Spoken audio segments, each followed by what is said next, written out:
আল্লাহর নৈকট্য লাভের, নিজেকে শুধরে নেওয়ার এবং সব পাপ ও অনৈতিকতা থেকে নিজেকে দূরে রাখার। আর এই সময় আমরা বিভিন্ন সমস্যার সম্মুখীন হয়ে থাকি। কি খেলে আমাদের ওজন কমবে, কি খেলে আমরা সুস্থভাবে রোজা রাখতে পারবো, বিশেষতভাবে ডায়াবেটিক রোগীরা কি খেলে এবং নিজেকে মেনে চললে তাদের রোগ নিয়ন্ত্রণের পাশাপাশি রোজা রাখার ব্যাপারটাও সুবিধার হবে। প্রিয় দর্শক, বাংলাদেশ টেলিভিশন চট্টগ্রামের খাদ্য ও পুষ্টি বিষয়ক নিয়মিত আয়োজন পুষ্টি কথায় আপনাদের সকলকে সাদর আমন্ত্রণ জানাই আমি বুশরা। আজকে আমাদের বিষয় রমজান মাসে খাদ্য ও পুষ্টি। আর এই বিষয়ে আলোচনার জন্য আজ আমাদের স্টুডিওতে উপস্থিত আছেন বিশিষ্ট ডায়াবেটিক বিশেষজ্ঞ doctor Ishtiaq Aziz Khan, consultant endocrinologist and diabetologist. ধন্যবাদ স্যার, আপনাকে আমরা আমাদের মাঝে পেয়ে খুবই আনন্দিত। আসসালামু আলাইকুম বুশরা, থ্যাংক ইউ ভেরি মাচ। আপনার কাছে আমার প্রথম প্রশ্ন, রমজান মাসে রোজা রাখার সময় আমাদের শরীরে কি কি পরিবর্তন আসে, এর সুফল কি কি? এই রমজান মাসটা সঠিকভাবে আমাদের ইউটিলাইজেশন করতে হবে।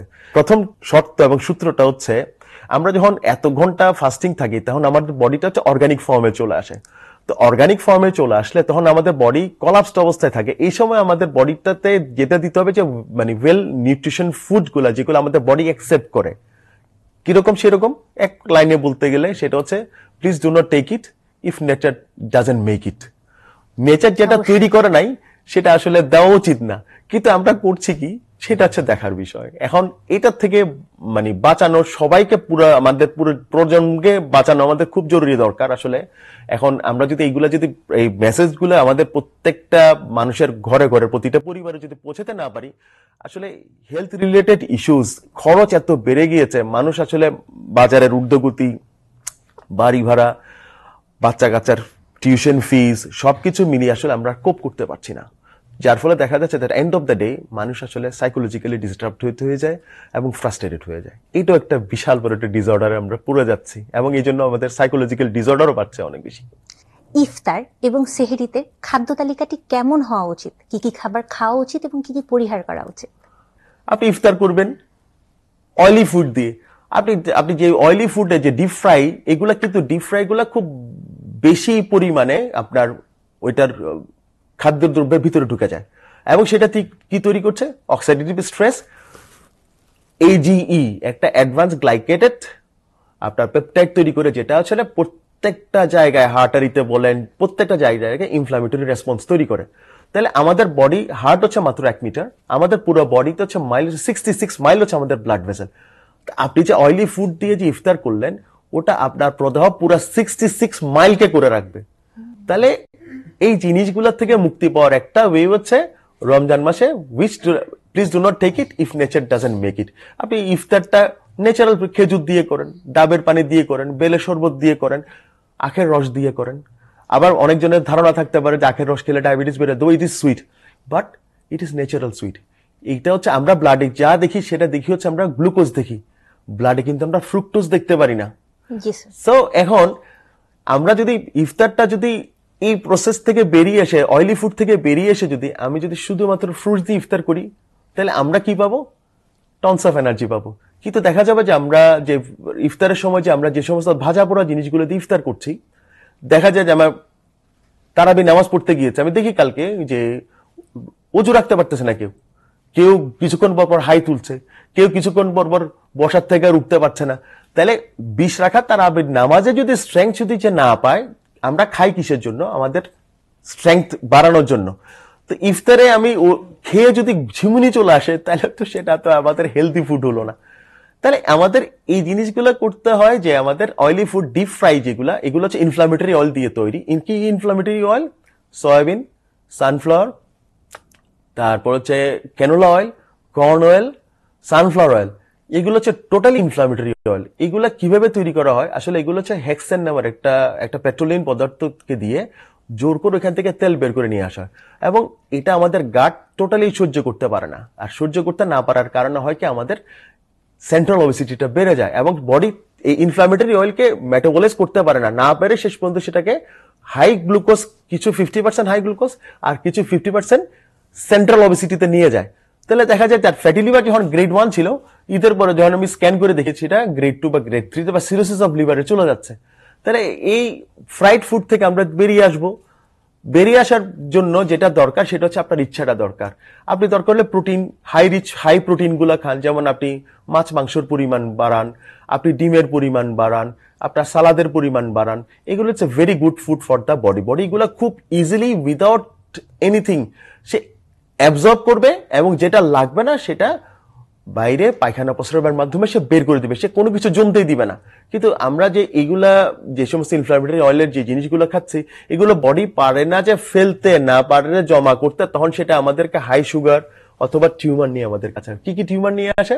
যেমন ফাইব্রয়েড নিয়ে আসছে বা পিসিওএস নিয়ে আসতেছে একটার পর একটা। তখন আমরা ইজি সলিউশনের জন্য খুঁজে বেড়াই, কিন্তু আমি দেখি খুব ফ্রাস্ট্রেটেড হই। আসলে এগুলো কোনো ইজি সলিউশন কোথাও নেই। সেহরিতে খাদ্য তালিকাটি কেমন হওয়া উচিত যেন আমরা দিনভর এনার্জি পেয়ে থাকি? সেহরির মধ্যে আমরা প্রোটিন এবং ফ্যাট বেসড ডায়েটটা একটু বেশি করে দিই, কারণ বডিতে যেটা দরকার, গুড ফ্যাট গুলো দরকার। যেমন এক্সট্রা ভার্জিন অলিভ অয়েল দরকার, এক্সট্রা ভার্জিন কোকোনাট অয়েল দরকার, তারপর গরু, মহিষ, ছাগলের চর্বি দরকার, দরকার হচ্ছে গ্রাস ফিড ঘি, দরকার হচ্ছে গ্রাস ফিড বাটার, এবং ভালো মাংস যেগুলো গরু বা ছাগলের বা মুরগির মাংসটা দরকার, এবং সেই সাথে প্ল্যান্ট বেসড প্রোটিনও থাকতে হবে, যেমন সামান্য ডাল খেলাম এবং সেই সাথে রাইস। তাহলে আমার একটার পর একটা প্রথমে যদি আমরা প্রোটিনটাকে খেয়ে ফেলি, ফ্যাটটা আগে খেয়ে ফেলি, তাহলে রাইসের যে স্পাইক এটা আর আসবে না। কেন আসবে না? Because it will create a barrier, যে fibrous barrier in the stomach. তো ফাইব্রাস একটা বেরিয়ার, একটা আবরণ তৈরি করবে। আবরণ তৈরি করলে দেখবেন যে আপনি যতটুকু সেহরি করছেন এরপরে 2 ঘন্টা বাদে আপনার সুগার স্পাইক আসবে না, এবং দেখা যাবে যে আপনার ইনসুলিনের প্রয়োজনীয়তা আর লাগবেই না। আপনার যে হার্টের ওষুধগুলা খাচ্ছেন বা হাই ব্লাড প্রেশারের ওষুধ খাচ্ছেন, সেগুলার কোনো ক্রমেই আপনার দরকার হবে। অর্থাৎ একটা লাইফ লং একটা সলিউশন, যে ডিজিজ ফ্রি লাইফটা কিভাবে ঠিক করা যায় রমজান মাসে, এখানে সবকিছু দেওয়া আছে। শুধুমাত্র আপনি ওই জায়গাটাকে ক্লিক করেন। যেগুলা খেয়ে আমাদের দাদা নানারা 100 বছর বাঁচছে, ওগুলো আমরা বেশি করে খাবো। আর যেগুলো খেয়ে, যেমন পিজা, বার্গার, সমোসা, ডালপুরি, আলুপুরি, বেগুনি, পেঁয়াজু, চনাবুট, এগুলো খেয়ে যদি আমরা 50-60 বছরে যদি আমরা আমাদের colour of life, multi colour life যদি নষ্ট হয়ে যায়, তাহলে এটা আসলে আমাদেরকে খাওয়া কি উচিত? আপনি যদি বডিকে যদি উল্টাপাল্টা নিউট্রিশন ফুড গুলো দেন, সেটা আলটিমেটলি সেটা ব্লাডে রিফ্লেকশন আসবেই, এবং সেই ক্ষেত্রে আপনি আল্লাহর বাস্তে এদিক ওদিক ঘোরাঘুরি করবেন, রিজলিউশন করবেন না। তার চেয়ে বরং সবচেয়ে মেইন জিনিস হচ্ছে ডিটক্স করা। ডিটক্স করার সবচেয়ে ওয়ে হচ্ছে কি? পবিত্র রমজান মাস। কিভাবে? সেলফ ডিটক্স একমাত্র করতে পারে রমজান মাস, আর কোনো ওয়ে নাই যে এটাকে ডিটক্সিফিকেশন করা যায়। আছে অনেক মেথড আছে, যেমন এক্সপেন্সিভ সোনা থেরাপি আছে, স্টেম বাথ থেরাপি আছে, আরো আছে হচ্ছে ওজোন থেরাপি আছে, এগুলো এক্সপেন্সিভ। রমজান মাসে অনেক সময় দেখা যায় পানির ঘাটতি পূরণ হচ্ছে না। রোজা রেখে আমাদের কি পরিমাণ পানি পান করা উচিত? I depends on the natural water. যেমন আমি রমজান মাসের আমি যেটা করি সেটা হচ্ছে, আমার সব রোগীকে প্রথম হচ্ছে ডাবের পানি। এখন ডাবের পানি সবার সামর্থ্য নাই, সে যদি না পারে একটা লেমনেড ওয়াটার খেতে পারে। এবং ওয়াটার কন্টেনিং ফ্রুটস যেগুলো আছে, তরমুজ আছে, ইটস অ্যাভেলেবেল এন্ড চিপ, তারপরে মালটা আছে, পেঁপে আছে, এগুলোতে খেজুর আছে, এগুলোতে প্রচুর হিডেন ওয়াটার থাকে। এগুলো খেলে আপনার কোনো দিন আপনার পিপাসা লাগবে না। তাহলে আপনার এক্সট্রা ওয়াটার আপনাকে নিতে হবে না, ওইগুলাই আপনার ওয়াটার কন্টেন্ট। আর ওয়াটারটা কি আবার, ওটা আপনি চিন্তা করতে যে তরমুজের যে ওয়াটার বা ডাবের পানি বা বেলের শরবত বা লেমনেড ওয়াটার বা আপনার যেটা আমরা করি আর কি, বা মিন্ট লেমন, যেটা এটা হচ্ছে ট্রুলি অ্যালকালাইন। আর ফর ইউর কনফার্মেশন, আমাদের ডিজিজ গুলো সব স্টার্ট হয়েছে অ্যাসিডিক এনভায়রনমেন্ট থেকে। অ্যালকালাইন এনভায়রনমেন্টে কোনো রকম কোনো রোগ আজ পর্যন্ত ধরা পড়ে নাই। তো আমাদের ডায়েটটা যদি অ্যালকালাইন করতে পারি, তাহলে আমাদের কোনো ডিজিজ থাকবে না। এটার জন্য সর্বোচ্চ সময় হচ্ছে রমজান মাস। আমাদের আজকে সবচেয়ে গুরুত্বপূর্ণ প্রশ্ন, ডায়াবেটিক রোগীরা কিভাবে রমজান মাসে খাদ্য পুষ্টি নিশ্চিত করবেন? তারা সেহরি এবং ইফতারে কি কি খেতে পারবেন এবং কি কি খেতে পারবেন না? আমাদের এমন এমন জিনিসগুলো ইফতারিতে রাখতে হবে যেটা হচ্ছে প্যানক্রিয়াটিক বেটা সেলের রেসপন্স খুব কম, ইনসুলিন সিক্রেশন খুব কম থাকবে। যেমন ন্যাচারাল ফুড, আমরা যখন ইফতার যদি ফ্রুটস দিয়ে ইফতার করি, ইফতার করলে আপনার প্যানক্রিয়াস আর ইনসুলিন সিক্রেশন করে না, বিকজ ওই সময় আমাদের খাদ্যদ্রব্যগুলা স্টোমাকের আপার পার্টে থাকে। আপার পার্টে কিন্তু কোনো ইনসুলিনের কোনো ফাংশন না এবং ইনসুলিন লাগেও না এখানে। যখন আমরা ওইটাকে করাপ্ট করে ফেলি, ইফতারের সাথে যদি আমরা ভাজা পোড়ো জিনিসটা মিক্স করে ফেলি, আমার একটু বললাম যে আমাদের পেটটা হচ্ছে একটা ব্লেন্ডার টাইপ।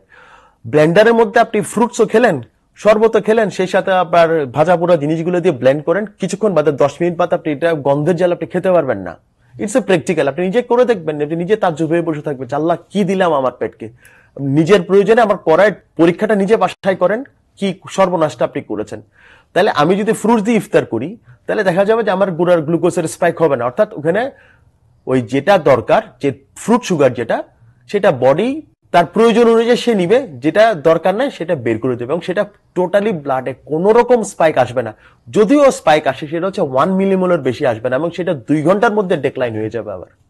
তাহলে আমরা শুধুমাত্র ফ্রুট দিয়ে ইফতার করব, কারণ খেজুরে এবং বিভিন্ন ফল ফ্রুট প্রচুর পরিমাণে tonnes of energy, nitric oxide থাকে, যেটা আমাদের আসলে হাই ব্লাড প্রেশার এবং হার্টের সমস্যাগুলোকে রিভার্স করার জন্য আমাদের খুবই দরকার। তো এগুলো পাওয়া যাচ্ছে নেচারে, অ্যামলোডিপিন বা বিটা ব্লকার বা নাইট্রোগ্লিসারিন, এগুলা কোনোভাবে কোনো হার্টের সমস্যা বা কিডনির সমস্যা বা লিভারের সমস্যা, ডায়াবেটিসের সমস্যার সমাধান করতে পারে না। তাহলে আমরা ইফতার যদি আমরা ফ্রুটস দিয়ে ইফতার করি, এরপরে যদি আমাদের প্রোটিন দরকার হয়, আমরা অ্যানিমেল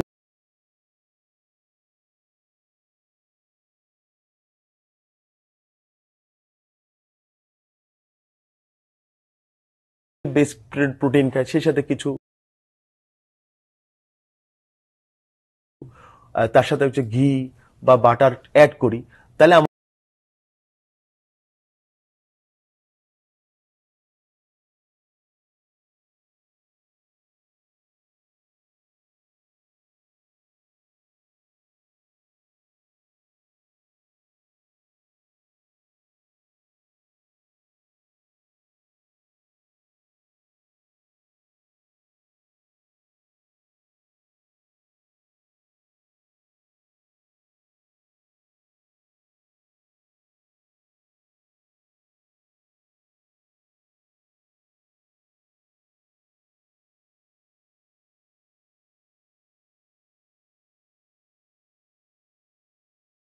আমাদের আমাদের বডি যেটা পছন্দ করবে সেটা আমরা নিয়ে ফেলতে পারলাম। তাহলে দেখা গেল যে আমার সুগারটা স্পাইক হবে না, কিন্তু দেখা গেল যে কি আমার তো আজকে আরো রোজা রেখে তো আমার আরামে লাগতেছে।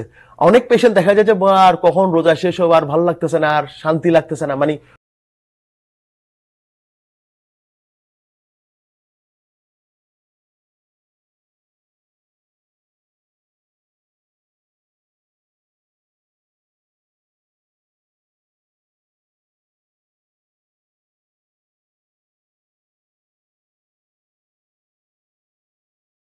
বা যে সমস্ত DPP-4 ইনহিবিটরস, কোনো ওষুধ কিন্তু সাইড এফেক্ট ছাড়া তৈরি করা হয়নি। তো সুতরাং আপনার সাইড এফেক্ট গুলো আগে পরিমাপ করেন। যেমন কিছু কিছু জিনিস দেখতে হয় আমাদের, সেটা হচ্ছে ALT/AST লিভার এনজাইম গুলো দেখতে হবে, ভিটামিন B12 এর অবস্থাগুলো দেখতে হবে, তারপরে লিভারের অবস্থাগুলো আলট্রাসোনোগ্রাম করে দেখতে হয়। তাহলে দেখলে আমরা তার রুট কজটাকে টাচ করতে পারবো।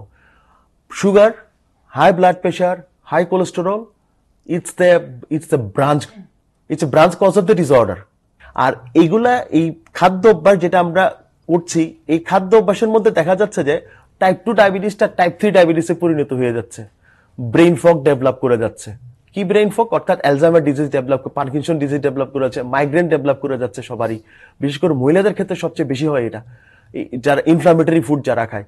তা টাইপ 3 ডায়াবেটিস যখন হয়ে যায়, আসলে সেটা রিভার্স করার কোনো ওষুধ আজ পর্যন্ত আবিষ্কারই হয় না। যেটা মানে যে সমস্ত ওষুধপত্র আমরা ইউজ করি, এগুলা সিমটমসকে সাবসাইড করে, রুট কজটাকে টাচ করতে পারে না। এই টাইপ 3 ডায়াবেটিসকে রিভার্স করার একটা বিনামূল্য সুযোগ হচ্ছে এই মাহে রমজান মাস। অনেক সময় ডায়াবেটিক রোগীরা প্রশ্ন করে থাকেন ওনারা কয়টি খেজুর খেতে পারবেন, একটি অথবা দুটি, এবং কি ধরনের ফল ফ্রুটস ওনারা খেতে পারবেন, তরমুজ, আপেল, কমলা, এবং কি পরিমাণে খেতে পারবেন। এখন এটা নিয়ম হচ্ছে ড্রাই ফ্রুটস এবং ফ্রুটস এর পরিমাণ হচ্ছে ওই 10 gram per KG body weight per day. অর্থাৎ আমার ওয়েট হচ্ছে 75 গ্রাম, আমি প্রতিদিন এজ এ ইফতার হিসেবে আমি 350 to 450 গ্রামের মতো আমি ফ্রুটস খাই। তার মধ্যে ওয়াটার বেসড ফ্রুট গুলো সবচেয়ে বেশি, তার মধ্যে খেজুর থাকা উচিত, তরমুজ। আমি চিন্তা করি যে আমার দেশের আমজনতার সিজন 4 ফ্রুটস যেগুলো, এখন তরমুজ is available, it's very chip, বরই ইটস ভেরি চিপ, পেঁপে ইজ ভেরি চিপ, কমলা এক সময় চিপ ছিল, এখন তো সিজন শেষ হয়ে গেছে, এগুলোর দাম বেশি। আমি ওটা যদি এটা খেতে না পারি, আমি লেমনেড, লেবু সব জায়গায় পাওয়া যায়, ওটা দিয়ে আমি করতে পারি, এইটাই দিয়ে আমরা স্টার্ট করতে পারি। ডায়াবেটিক রোগীরা রোজা রেখে কি কোনো মিষ্টি শরবত যেমন মিষ্টি ট্যাং অথবা রুহাফজা খেতে পারবেন? আর যদি খেতে না পারেন তাহলে অল্টারনেটিভ কি খেতে পারেন? মিষ্টি জিনিস যেমন যেমন ধরেন যে আমি যদি খেজুরটা ভিজিয়ে যদি পানিটা খাই, ওটার মধ্যে যদি তার মধ্যে স্টেভিয়া অ্যাড করতে পারি, মং ফ্রুট সুগার অ্যাড করতে, স্টেভিয়া ইজ অ্যাভেলেবল, স্কোয়ারের পাওয়া যায়, দাম মাত্র 130 টাকা। It's very plant based sweet, but 0 calorie, tonnes of phytonutrients এখানে আছে, কিন্তু তার মধ্যে কোনো একটা মিলিমোল স্পাইক সে দিবে না। কিন্তু আমরা যেটা আর্টিফিশিয়াল সুইটনার যেগুলো ইউজ করি, অ্যাজ ইউ ডক্টর, অ্যাসপার্টেম, এটা হচ্ছে মল অফ ইকোলাই ব্যাকটেরিয়া। এটা আমাদের কি করে গাট ব্যাকটেরিয়া, যেগুলো গুড ব্যাকটেরিয়া, ওগুলোকে মেরে ফেলবে, তাহলে ঝামেলা ওইখানে এসে তৈরি করে ফেলবে। তাহলে আমরা স্টেভিয়া দিতে পারি, বা আমরা দিতে পারি হচ্ছে খেজুরের মানে আখের যে গুড়টা দিয়ে আমি শরবত দিয়ে করতে পারি, যেটা ওটা করতে পারি, লেমনেডটা তৈরি করতে পারি, ট্যাং। আসলে ওইখানে আসলে কি কমলা লেবু আছে? এটা সম্ভব নয়, সম্ভব নয়। তা এইগুলা না দিয়ে আমি যদি এইটা আখের রস পাওয়া যায়, চিপ চিপ 20 টাকা এক গ্লাস। এবং সবচেয়ে মজা, একটু আগে বললাম যে এটা যদি আমরা এটা দিয়ে আমি রোজাটা ভাঙি, ঠান্ডা খেলে তো আরো মজা লাগে, ওটা দিয়ে আমি সেহরি ইফতার করতে পারি, সেই সাথে আমি যদি লেমনেড ওয়াটার যদি করতে পারি, বাস এগুলাই। তো বডি সব করতে পারে, কিন্তু ওই পরিমাণে আপনাকে বডিকে এফোর্ট দিতে হবে। আর আবারও বলি যে ইজি সলিউশন আসলে কোথাও সম্ভব নয়। তো আপনারা যেভাবে রোজা রাখেন ইনশাল্লাহ, কিন্তু প্রথম জিনিসটা খেয়াল করবেন যে আমরা যার উদ্দেশ্যে আল্লাহ রাব্বুল আলামিনের সন্তুষ্টির উদ্দেশ্যে রোজা রাখি, যদি ধরেন আমি যদি রোজা নামাজ যদি ঠিক মতো করতে না পারি, তাহলে ওইদিকে আমার মিস হয়ে গেল, বেনিফিট অফ ডাউটে চলে গেলাম আল্লাহর কাছে। তারপরে আমাদের শারীরিক সমস্যাগুলো তো বাড়তে একেবারে ঈদের পরে দেখা যায় যে তার 20 ইউনিট ইনসুলিন লাগতো, হয়তো ঈদের পরে দেখা যাবে 60-70 ইউনিট ইনসুলিন দিয়েও ডায়াবেটিস কন্ট্রোল হচ্ছে না। Though you are not insulin dependent, you are insulin resistant, এবং আপনি নিজেই আপনার বডিকে করাপ্ট করে ফেললেন। ধন্যবাদ স্যার আপনার গুরুত্বপূর্ণ পরামর্শ আমাদের দর্শকদেরকে দেওয়ার জন্য। প্রিয় দর্শক, কথায় কথায় আমরা অনুষ্ঠানের একদম শেষে চলে এসেছি। পরবর্তীতে এমন সব গুরুত্বপূর্ণ আলোচনা নিয়ে আপনাদের সামনে